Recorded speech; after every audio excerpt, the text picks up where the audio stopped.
Hey everyone, welcome back for another Tuesday Tech Tip. This week I want to talk to you about another extension, and the reason I want to talk about this one is because so many of you had questions about this. So a few weeks ago in a Tuesday Tech Tip, we talked about text to speech, but a lot of you had questions about finding an extension or an app that would allow for speech to text. So I played around with a few different ones, and this one seems to work out really well. It doesn't have great ratings and reviews in the Chrome Web Store. It only has 2 out of 5 stars. However, it does work out really well. I haven't had any issues whatsoever. So with that being said, it is, like I said, in the Chrome Web Store. It's called Click to Dictate. Once you install it, this is the little logo for it right up here.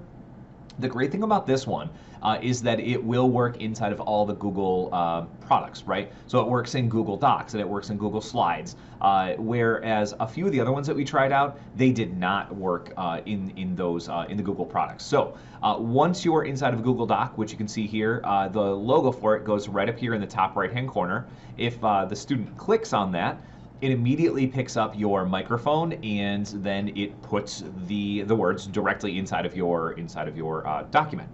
All right, and you can see that it is fairly accurate as well. And that's the other thing that I think that some of the other ones, they were not super accurate, where this one, it is. So when you are finished, when the student is finished, they just click it again and it stops recording. And that is the end of it. All right, so try it out. I mean, if you have a different one that you like, definitely let us know. But this one, Click to Dictate, the Google extension, it does seem to do the job. So if you have any questions, let me know, and I hope that helps you and your students out. All right, we'll see you next week.